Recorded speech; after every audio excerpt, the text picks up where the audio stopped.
Hello and welcome to the latest episode of The Testing Peers. Today we're going to be talking about This is the Way. What does that mean for us? And we'll explain that a little bit more going forwards.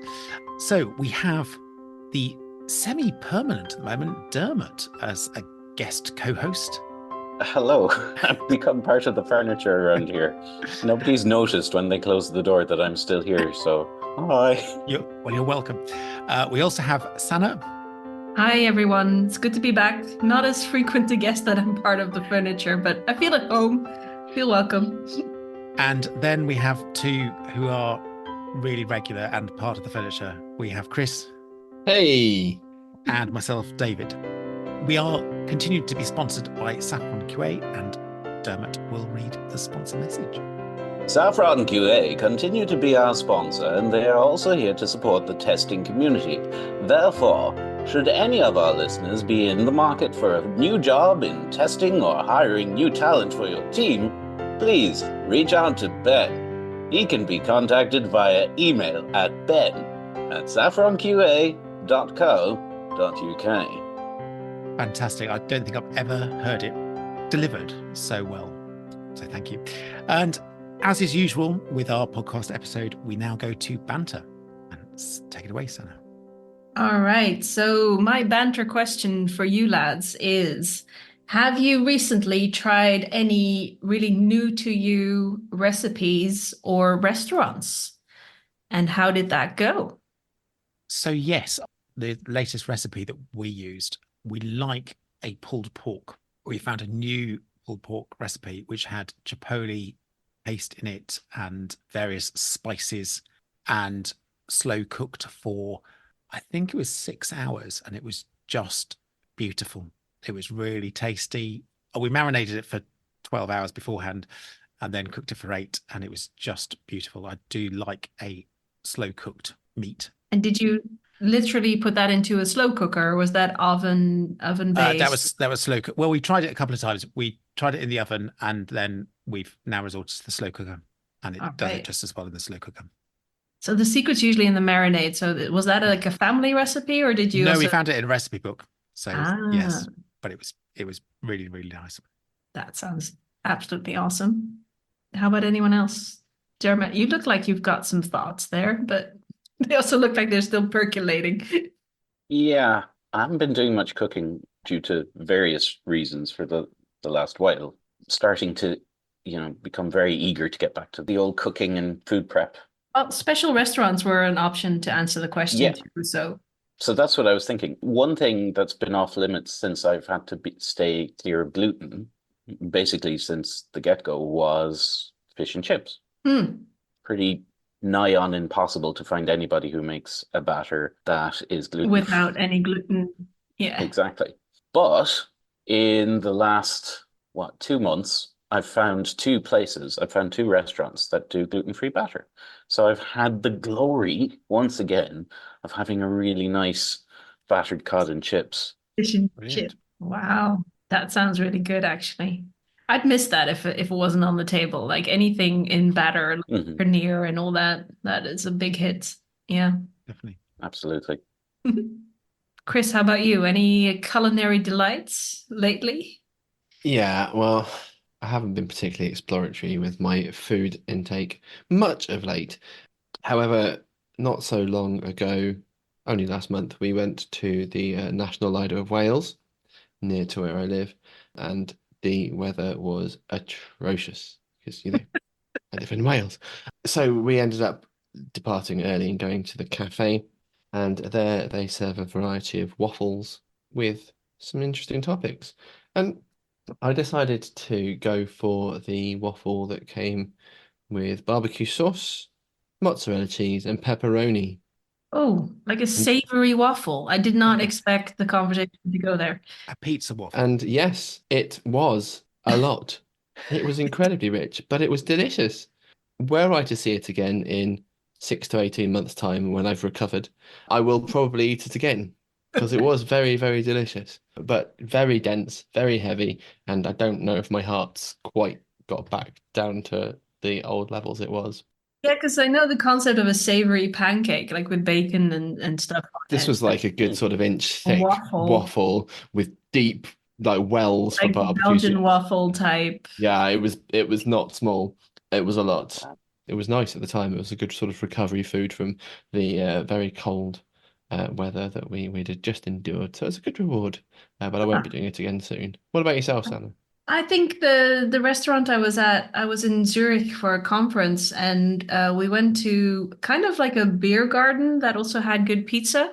And that wasn't really the part that was surprising. The food was good, but it was at a bath. So like while you were sitting around sort of these square swimming pools that were also available to bathe in, not that anyone was swimming at the time, but it felt very much like having food at a pool that sort of had a bar vibe at the same time. It was an interesting type of restaurant. So I'm not sure if I'd go again, but I'd never had that combination of like the swimming with the food and the bar vibe and It everybody. wasn't fondue, was it? Because It that really wasn't wouldn't go well fondue. with the No, it with the was pool. but most everyone was there just having drinks and not so much eating. And then no one was swimming, which I guess is still too chilly for. But then later I also found out it's apparently only a men's pool. So it's not unisex either. So that's another one that made me quite curious how that works at any given time. But it was good times. Just a very fairly odd restaurant, I would say. Very distinctive, anyway. You won't forget it anytime soon. I won't forget it anytime soon at all. No. Excellent. Thank you for that, Banter. Yeah, useful and interesting collection of experiences with food. So we're going to talk about This is the Way. So I'm going to bat it over to Chris. Do you want to describe and explain what we're going to discuss today? Yeah, I mean, obviously being the pop culture aficionado that I am, I mean, how old is Mandalorian now? This is the way. These are sort of the gospel according to Tester X, Y, or Z. Have you ever come across these things that are the absolute truths in the testing world? Things that people treat as gospel that you must follow. Often folks who maybe aren't actually testers, but they demand these things. I know we all have tales, listener. I can see people's faces. I know what's going on here. I think we should dive into a few things. I'm going to just pick on Sana to start. So there's the very, very famous one that still, well, it's becoming a running joke now, hasn't it? It's like, are you testing or are you checking? And particularly your automated tests. Like, surely they can't be testing anything. Those are checks that you've now put into your pipeline to run, but they're not a test, are they? And that discussion constantly pops back up, and it ties back into what actually even is testing, and it can get very, very heated. And I think it's been around for a long time. What even is checking versus testing? Semantics, that's what it is. Semantics, that's what it is. I know, but people get so passionate about it. Like, and I kind of get it. If you're putting in an assertion and that's a check, but obviously the design of that test case and the thinking that went behind it, surely that's testing. Like the fact that it happens to be an automated check doesn't mean that there wasn't any testing thinking going on. It's always baffled me why we've gotten so black and white about it, especially nowadays when things are pretty much set in like, surely this is the way we do these types of checks. This is where we put that layer of automation and where we put that. And still we're finding lots of quality issues. I think we can all agree that if it was just about checking, we'd be done by now. Like we'd have it covered. Can we agree on that much at least?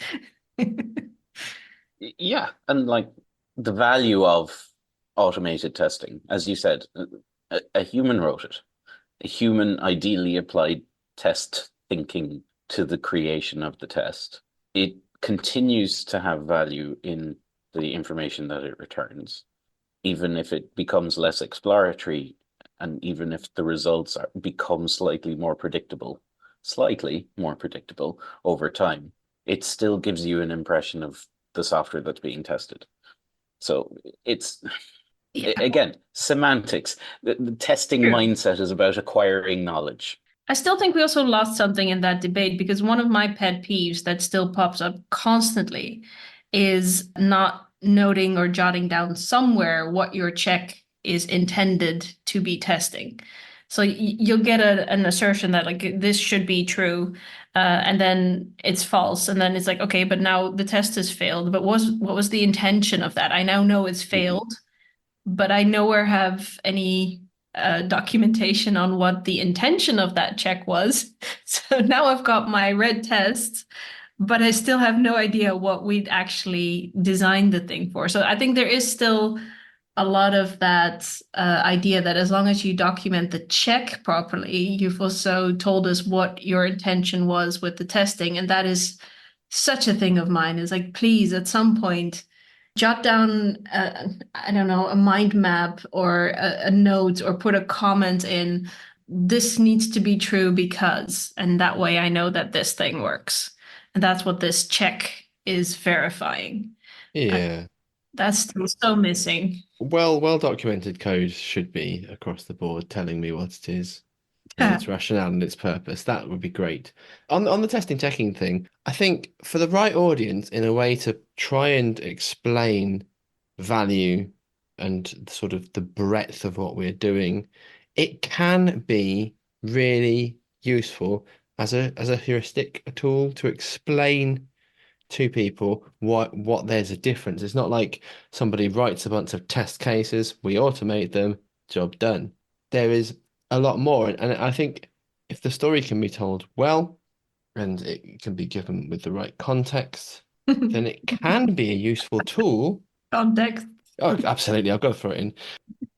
But it can be really useful, and I've seen it referenced by everybody who writes blogs and does these things. Dan Ashby, Del Dure, to name a couple of Scottish people, brilliant testers who have done great blogs, who have explained these things. And I found those really useful tools to explain that. But it's not my gospel. It's just a way of explaining that testing is so much more than just test cases or this is the way, friends, given when then.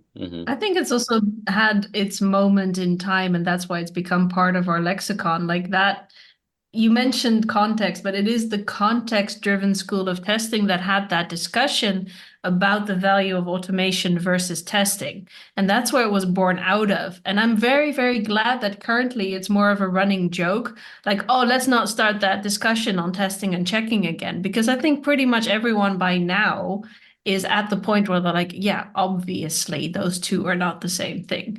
So I think that has been a good move as far as like continuing to evolve over time as a profession.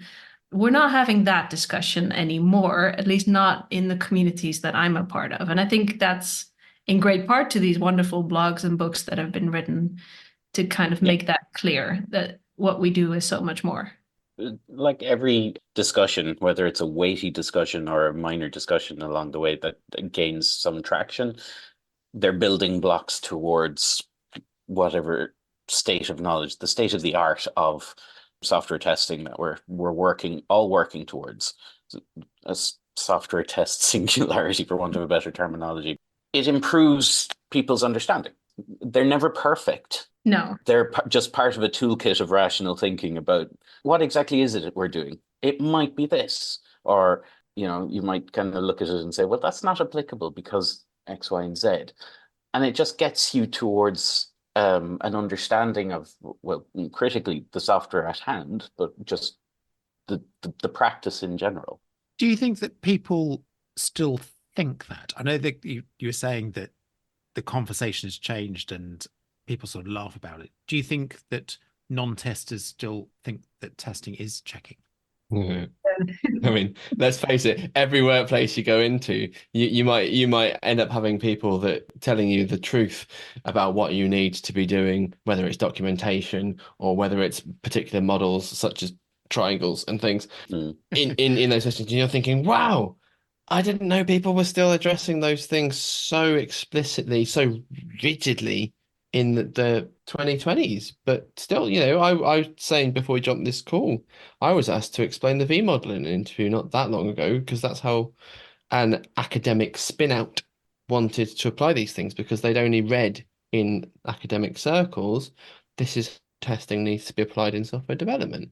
I think we need to understand the history of these terminologies, the etymologies and whatnot, to be able to be prepared, because we could be walking into the 1990s with some of these conversations. And obviously, we know some really great solutions and models and things have been taken and either taken fully verbatim, like Spotify model, or other things, and applied into the context for which they definitely aren't appropriate, and things have been misinterpreted to the nth degree. And I think you need to always be aware of the commercial models that are still in use in software testing. Like, you can't deny that there are still many, many offshore test centers that are literally paid by the test case and per test execution and rewarded for defect finding. So as long as that's still part of the industry and the way we preach that testing can be done, it will still be a part of people's understanding of what testing is. I haven't had the discussion that often in interviews anymore. I do think it's gotten a lot better. There's a much broader understanding of what quality thinking brings to teams and what that can result in. But when you're a company that is simply paying by the test case, yeah, I think you're going to pay per assertion. And that's the way the model still is. So that will be what testing is in that kind of contract.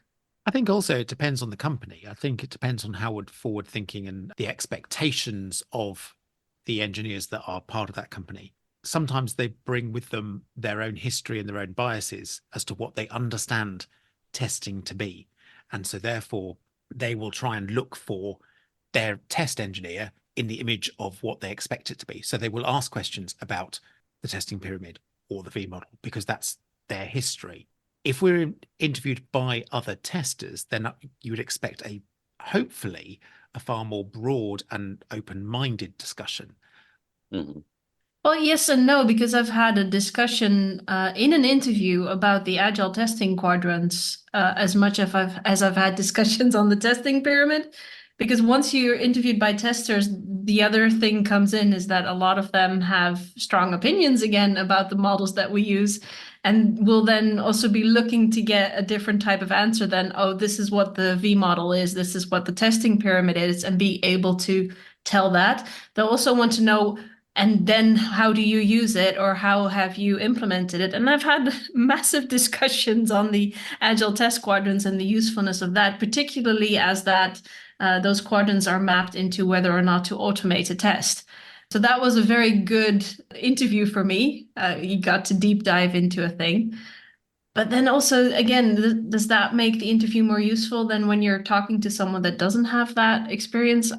I think they can be useful shortcuts to kind of demonstrate a bit of knowledge and to show that, yes, I know what you're talking about. And like, I can tell you about the testing pyramid without explaining to you all the ways in which it's not useful in a lot of ways. But if that's what the other person needs to hear, then yeah, sure. Are you saying they're checking the candidate rather than testing the candidate? Yes, that's true. No, I'm saying more, I think, along the lines of what's the quote, like, all models are wrong, some are useful. If you need to use a quick model to kind of see, does this person that is in software testing kind of know what they're talking about?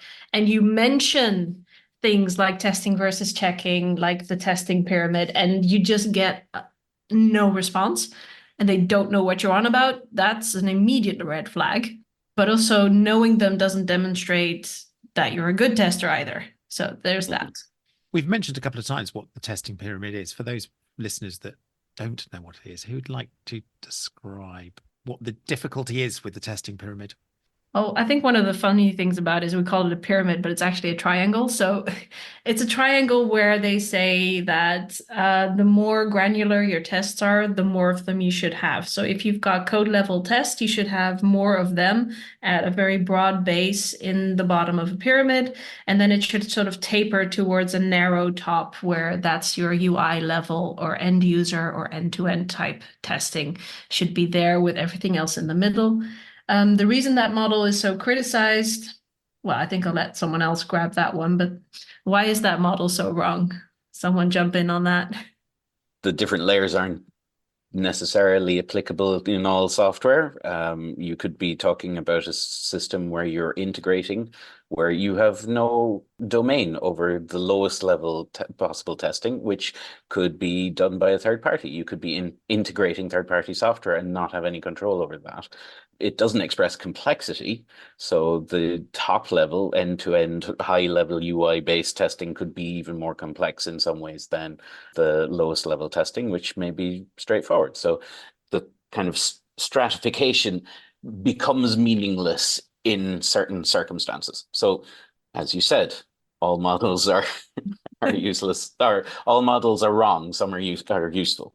So we could take whatever conceptual idea you have, which is applicable in your instance, and kind of run with that and refine it and come up with maybe a testing trapezoid or some frustum or something along those lines that fits your kind of particular situation, and just refine. I suppose going back to agile concepts, iterate and refine. You might be saying using the word context again, any model isn't necessarily going to be context aware, like you've said about those things. And the general rule with this pyramid is that it's cheaper in terms of time and quicker feedback that you would get the shorter it takes and the earlier in the process you can get that feedback. That's a good solid rule, isn't it? I think we'd broadly say that's good. It's not a binary rule that means this is always going to be more valuable than later. Dermot's mentioned before the call, listener, we do sometimes talk that shift left and shift right are things. And people think shift left means everything needs to be done earlier. Yeah, shift left is the way. Yes, definitely. Shift The left only is the way. way. Yes. Well, Unless you want to shift right. exactly. Well, shift left was like the theme again for over a couple of years. That was all that people were preaching, and very justifiably so, because there came a lot of tooling, there came a lot of ability to get much more quality on the code quality side of things. We got things like SonarQube, we got to measure coverage. We just added a whole bunch of technology as well that made that really viable to, branch in smart ways, to merge in smart ways, and to get a lot of quality into the development side of what we were doing. So of course, that's where we were looking. And then along came observability, and we were supposed to do this like DevOps thing where ops became a thing. And then everyone was like, oh, let's shift right. And of course, we all know we ended up with shift everywhere as basically the current gospel that is the way, because you should be doing all the things left and right and up and down and everywhere, because Yes. quality is everywhere. That's the current theme that is, I think, very popular. And we will be ever spinning upwards into infinity. Yes. Shifting on in all the places. Exactly. So yeah, but shifting left and right simultaneously sounds very painful to me. That's more like quartering. Yeah, it's a form of punishment, isn't it? I think, though, again, these are just ways to talk about types of things in testing that are important to know. You should be aware that it's going on and what is a part of that. We're not saying by any means become an expert in any of these, right? Because it's like every time someone will think of another model, we'll get another picture. I'm actually flashing into Dan Ashby's DevOps testing in the 8 infinity figure, like test here, test there. So that's another model that's quoted a ton. So there we go.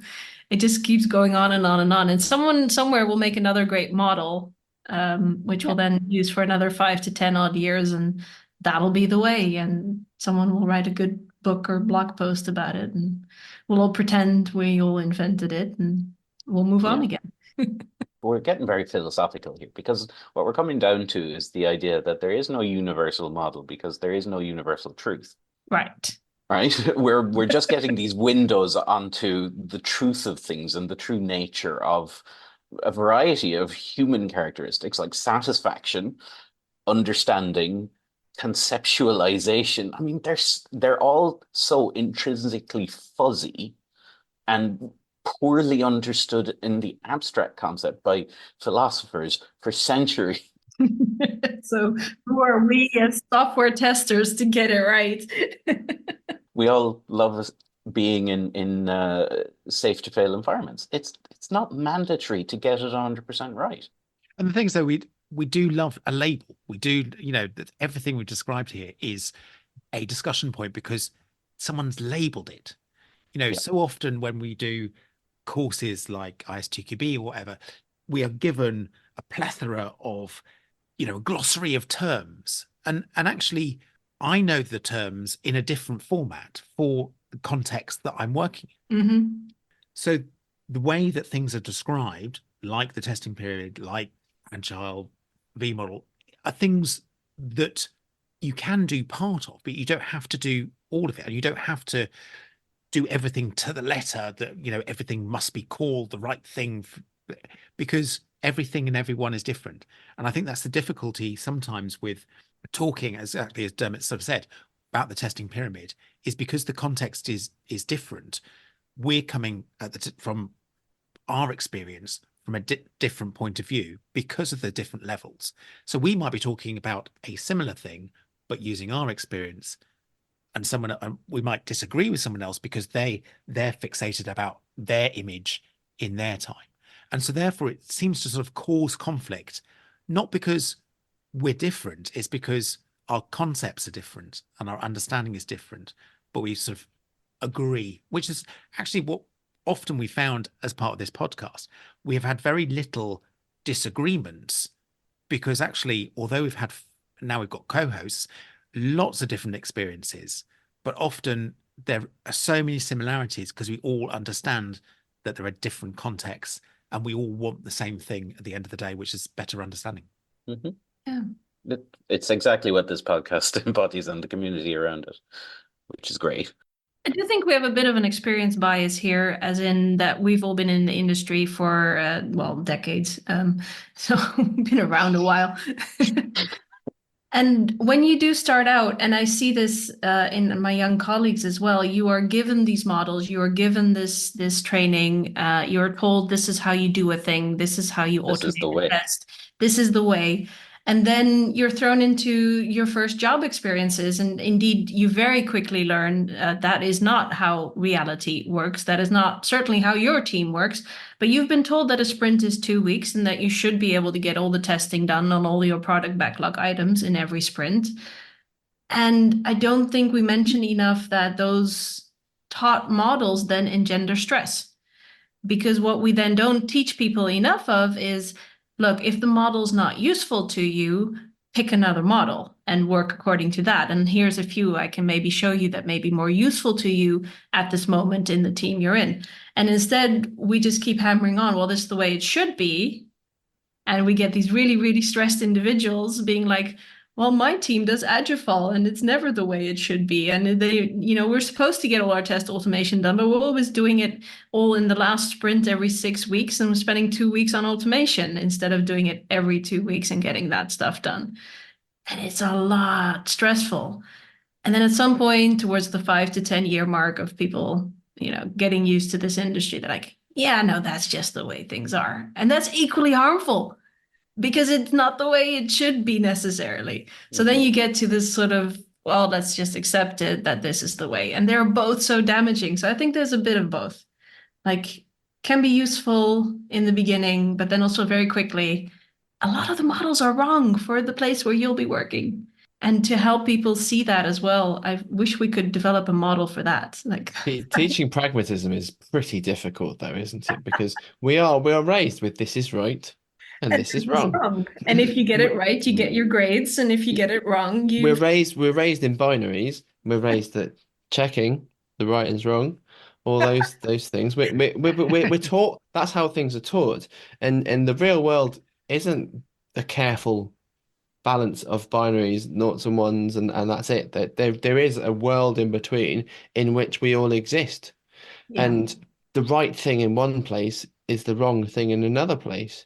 And the skill is understanding where to apply those things to embrace the fact that you don't know what the answer is all the time, and being free in not knowing to then explore and uncover and then hopefully go along that journey to find out what good is and to improve and iterate on that. A lot of companies don't give you the culture of experimentation.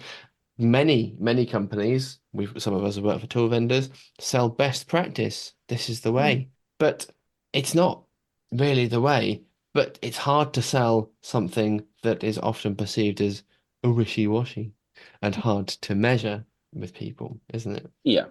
I feel like there's a boundary beyond which it's more comfortable for people to think that everything is rigid and stable.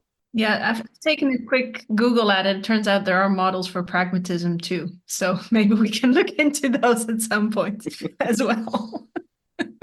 Those might be useful at some point. Yeah. I'm intrigued.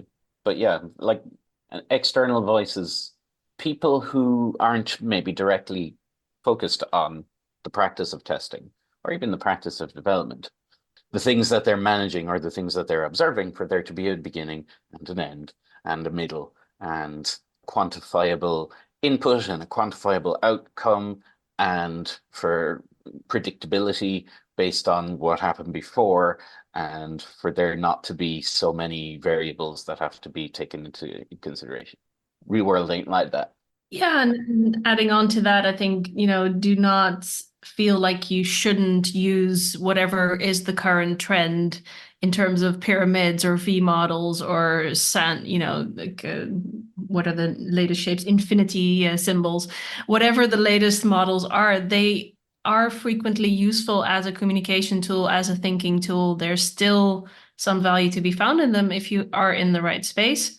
But also, once you are hearing the same thing all over all the time, and it's the way, and everyone's sort of spouting it as gospel, probably realize there's very little time left until the new thing is now about to pop up and come along. Like that is very, very cyclical too. So just wait a bit, and something else will come along. You remind me of when I landed at university. I was studying history, Yeah. and first week the lecturer said, "Everything you learned in sixth form college, forget it. We're going to go back to go back to the new way, teach you the new techniques, the more granular, all this sort of stuff." You're like, "That's what got me here. That was my truth." Yeah, and I think anyone that has gone from like a sort of school level subject matter in any topic and then goes off to study it quickly realizes, yeah, those were very oversimplified models anyway. But I think, as you said, Sanne, that's what experience gives us as testers. That's, yeah, as well. Mm-hmm. What we expected when we first started out is very different to what now. But the industry has changed so much as well in that time. And so people coming in, we are trying to do make a tester. So therefore, testing is part of university courses for computer science and things like that. So it's really important to understand, recognizing that actually testing is a career. It can move on and be part of that conversation. Yeah, so I'm a part of a lot of conferences and we read a lot of abstracts. And one of the most popular abstract I think that we get is my 20 odd years in testing and everything that I have learned. That one pops up quite a few times in every call for paper. And I think that is exactly because of what you're describing, because for everyone who has started at some point in the past and is now where they are in testing currently, what they've learned and what they've experienced has changed so much over the course of their careers that feels like it's a worthy topic for an entire talk. And I think that's because that transformation has taken place for each and every one of us. So that's probably a very universal feeling, at least judging by the papers I get sent. That was quite a nice little way to end, probably. I have, just speaking of conference talks, Submitted my 20 years in testing. oh no, that's coming at HESTEF 2024. Don't you worry, my friend. I did mention 20 years because that's just happened for me. Congratulations. Thank you very much. Bravo me. They haven't got rid of me yet. But I was looking at one of those talks that you have about leadership lessons that was done by our friend of the podcast and conference, Lee Rathbone. If you recall, he had his 10 leadership lessons from Ted Lasso, and I feel like some of that is useful. So if you will indulge me, I will end on this. The 10 leadership lessons from Ted Lasso from Lee Rathbone's talk. Number 1, believe and believe. Isn't that lovely? 2, live in the moment. think we can learn a lot from that. 3, doing the right thing is never the wrong thing. 4, all people are different people. 5, optimism is a superpower. I can feel like there's a lot of things that we've just talked about where these sort of sprinkle on the top of. 6, be kind. 7, tell the truth.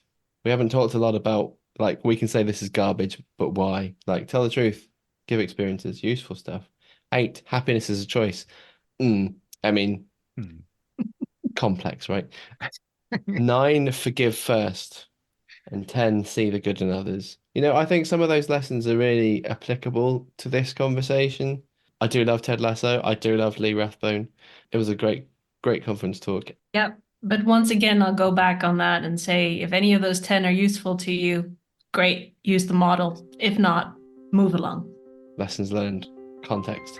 So to bring that to a close, folks, thank you so much for joining us. Thank you for Dermot and Sanne for your patience. Sanne, it's rather late in the Netherlands right now, so a special thanks to you. Oh, I guess Sweden is late, but Dermot, your body clock's all over the shop at this moment. You've been traveling Europe. I love how there's sympathy for me, but none for you, Dermot. Dermot's a jet setter, folks. I mean, we all know that traveling for work is just a privilege and a joy at all times. Unalloyed. Thank you both for coming along. Thanks for joining. Thanks for being our peers and for continuing to contribute to this community. We really appreciate you. Thank you for Saffron QA for their continued support. Thank you, listener. Please like, share, and subscribe. I guess we still do that on podcasty platforms. Tell your friends, give us feedback. We really appreciate it. You can probably find us best on LinkedIn or on email via contact us at testingpeers.com. And yes, friends, Testing Peers Con 25 is taking place March 13th, 2025 in Nottingham. We will be launching a call for papers at some point over the summer. Keep your eyes out. Some cool people in this podcast right here were there last year. The other ones, of course, will be there next year, Dermot. And we look forward to seeing you there and to you hearing us and hopefully us hearing from you in the future. Many thanks. Good night. God bless. For now, it's goodbye from the Testing Peers. Goodbye. Bye.